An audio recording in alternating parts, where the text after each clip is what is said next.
राधे राधे मेरी YouTube family.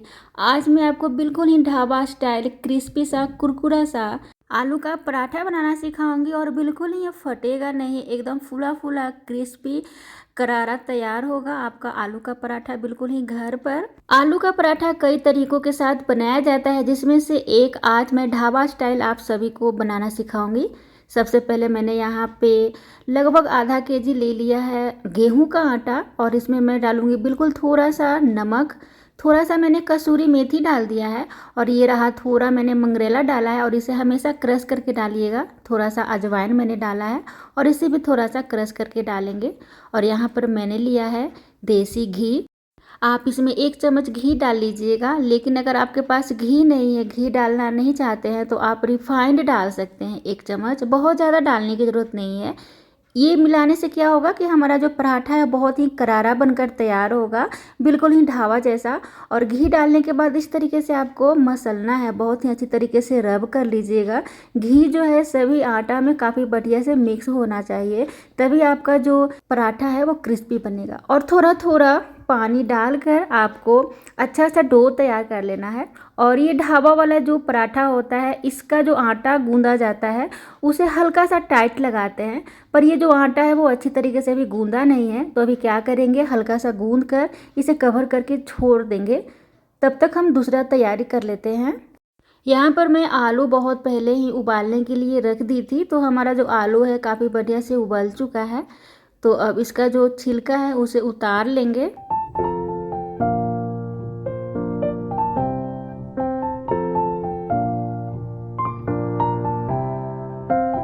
सभी उबले हुए आलू का जो छिलका है मैंने निकाल लिया है और अब इसे क्या करेंगे कि कद्दूकस करेंगे। यहाँ पे इस बात का बहुत ही ध्यान दीजिएगा, ये पराठा बनाने के लिए या फिर कभी भी किसी भी तरह से कोई अगर आलू का पराठा बना रहे हैं तो अगर आप इस तरीके से आलू को कद्दूकस करके बनाते हैं तो होता क्या है कि आलू हमारा बीच से बिल्कुल ही नहीं फटता है। जैसे कुछ गुठलियाँ जो होती हैं आलू में रह जाती है, इसके कारण से आलू जो है बीच से पराठा फट जाता है आलू का। तो चलिए, हमने सभी आलू को अच्छे तरीके से कद्दूकस कर लिया है। यहाँ पे मैं एक छोटा सा पैन गर्म कर रही हूँ और उसमें मैंने डाला है थोड़ा सा काली मिर्च, थोड़ा सा जीरा, थोड़ा सा साबुत धनिया, 2 से 3 लौंग और लाल मिर्च है सूखा हुआ, और इसे धीमी धीमी आंच पे भूनेंगे। और दोस्तों, अगर आपको लौंग पसंद नहीं है तो आप मत डालिएगा, ठीक है। तो इन मसालों में जो भी चीज़ आपको पसंद नहीं है खाना वो ना डालें।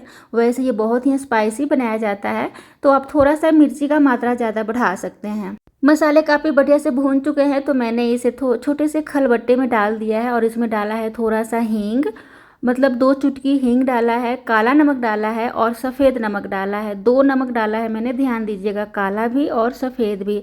और साथ ही साथ आधा चम्मच मैंने आमचूर पाउडर भी डाला है। तो 4 चीज़ मैंने खलबट्टे में डाला, ठीक है। आमचूर पाउडर, काला नमक, सफ़ेद नमक और हींग डाला है और सभी को एक साथ मिलाकर कूट लिया है। और यहाँ पे थोड़ा थोड़ा करते हुए मसाले का जो पाउडर है आलू के ऊपर डालेंगे और हल्का सा क्रश करना है। बहुत फाइन पाउडर तैयार नहीं करना होता है, आप क्रश करके डालेंगे ना, मतलब थोड़ा सा अगर दरदरा रहता है तो बहुत ज़्यादा वो स्वादिष्ट बनकर तैयार होता है। अब इसी में मैंने डाल दिया हरी मिर्च काट कर और धनिया पत्ता। और आप चाहें तो अगर आपको अदरक पसंद है तो आप अदरक भी इसमें कद्दूकस करके डाल सकते हैं। अब सभी को डालने के बाद अच्छी तरीके से मिक्स करेंगे और मिक्स करने के बाद यहाँ पे इक्वल शेप में लोई बनाकर रख देंगे ताकि सभी पराठा एक साथ एक जैसा बनकर तैयार हो। तो हमने आटा गूंद लिया है, आलू का भी तैयारी कर लिया है। अब पराठे के साथ खाने के लिए 2 चीज़ मैं यहाँ पे तैयार करूँगी जो आप देख सकते हैं। तो सबसे पहले मैंने यहाँ पे प्याज लिया है और प्याज को बहुत ही बारीक काट लेना है। और ये दोस्तों, वीडियो को स्किप बिल्कुल भी मत कीजिएगा, लास्ट तक बिल्कुल देखिएगा, बहुत ही आपको अच्छा लगने वाला है और नए नए चीज़ आपको सीखने को मिलने वाला है। तो बहुत ही अच्छे से बारीक मैंने प्याज को काट लिया। इसमें मैंने डाल लिया हरी मिर्च, काला नमक, धनिया पत्ता और अब इसमें डालेंगे बहुत ही ज़्यादा मज़ेदार, जो कि हमारे इस रेसिपी को एकदम 4 चांद लगाने वाला है रेसिपी में। ये रहा अचार। तो ये मैंने लिया है लाल मिर्ची का जो अचार होता है, मैंने घर पर ही बनाया है, मैंने वीडियो में भी डाल दिया है।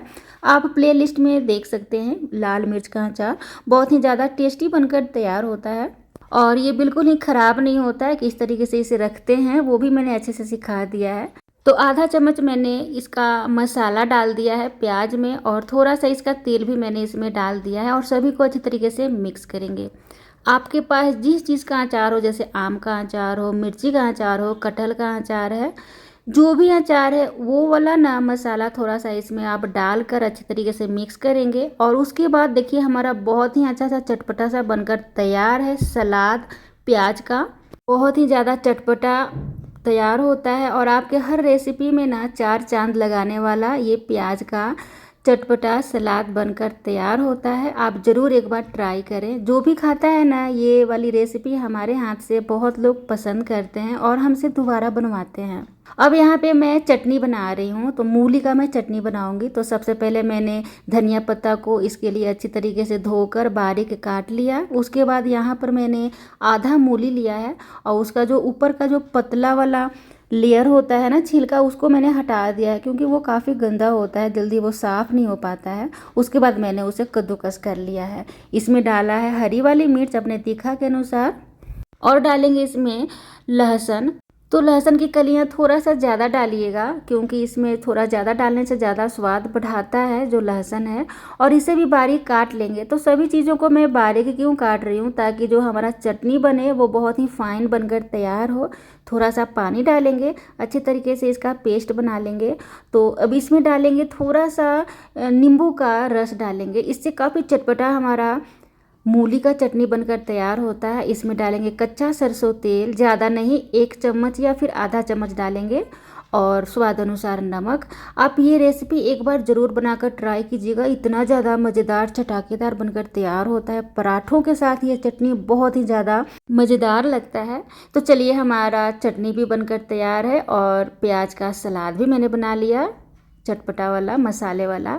अब यहाँ पे हमने जो आटे को गूंद कर रख लिया था उसे थोड़ा सा और अच्छी तरीके से मिक्स करेंगे, क्योंकि जो आटा है बहुत ज़्यादा मैंने इसे गूंदा नहीं था, बस हल्का सा गूंद कर मैंने इसे कवर करके रख दिया था ताकि ज़्यादा मेहनत ना हो, मेहनत ना लगे गूंदने में। और देखिए इस तरीके से थोड़ा सा हार्ड है लेकिन बहुत ही अच्छी तरीके से गूंदा हुआ है। तो आपको भी इसी तरीके से करारा पराठा बनाने के लिए गूंदना होगा, यानी आटे को तैयार करना होगा। अगर आप सॉफ्ट आलू का पराठा बनाना चाहते हैं बिल्कुल ही मुलायम सा, तो आपको आलू का जो मतलब आटे का जो मिश्रण है उसे थोड़ा सा सॉफ्ट गूंदना होगा। तो चलिए आगे बढ़ते हैं।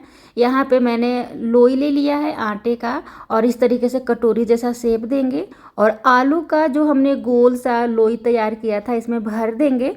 और बिल्कुल ही डरने की कोई भी ज़रूरत नहीं है, बहुत ज़्यादा आप आलू डालें। कई लोग हैं जो बहुत ही कम मात्रा में आलू डालते हैं, उनको ऐसा लगता है कि बहुत ज़्यादा आलू डालने से आप पराठा जो है वो फट जाएगा। तो इस तरीके से आप बना सकते हैं। थोड़ा सा मैंने आलू डालने के बाद, ये वाली जो आलू है डालने के बाद सूखा सा मैंने आटा डाल दिया है और सूखा सा आटा छिड़कने के बाद इसके ऊपर से अब क्या करेंगे कि पानी हल्का सा चिपकाएंगे, जिससे कि हमारा जो आलू है बिल्कुल ही फटेगा नहीं और बहुत ही अच्छा सा फूला फूला बनकर तैयार होगा। तो देखिए साइड से मैं अब इसमें पानी चिपका रही हूँ और देखिए हमारा जो आलू है बहुत ही सूखा सूखा है, बहुत गीला नहीं है। लेकिन अगर आपका गीला भी आलू रहता है तब भी आप इसी तरीके से बनाते हैं, थोड़ा सा सूखा आटा अंदर डाल देंगे और इस तरीके से आप बनाते हैं तो बहुत अच्छा बनता है। अब देखिए थोड़ा सा इस तरीके से आपको दबा कर अंदर का जो हवा होता है वो आपको निकाल देना है। इससे क्या होगा कि जब आप बेलेंगे ना तो आपका जो आलू है यानी पराठा है आलू का वो फटेगा नहीं, बहुत ही अच्छा सा बनकर तैयार होगा। आप एक बार ना इस तरीके से ज़रूर बनाकर ट्राई कीजिएगा, बहुत ज़्यादा आपको पसंद आने वाला है ये रेसिपी। तो आलू का पराठा थोड़ा सा मोटा ही अच्छा लगता है, खासकर ढाबा स्टाइल में अगर आप बना रहे हैं तो बहुत ज़्यादा इसे बेल कर पतला नहीं करना है आपको। अब आप देख सकते हैं कहीं से भी कोई भी गुठलियाँ नहीं है हमारे आलू में, पराठे में अंदर से, और न ही कोई फटा हुआ पराठा बनकर तैयार हुआ है। अब इस तरीके से आपको काफ़ी बढ़िया से सेक लेना है। और अगर आपको करारा पराठा बनाना है एकदम क्रिस्पी खास्ता जैसा, तो आपको खूब अच्छे से इसे अलट पलट कर दोनों तरफ से सेकना होगा। पहले तेल ना डालें, ठीक है, कोई भी घी का प्रयोग, रिफाइंड तेल का प्रयोग या फिर बटर का प्रयोग पहले आपको नहीं करना है। दोनों तरफ अच्छे तरीके से आपको सेक लेना है। अब आप इसमें घी डाल सकते हैं, कोई भी तेल डाल सकते हैं, मैं तो इसमें घी डाल रही हूँ।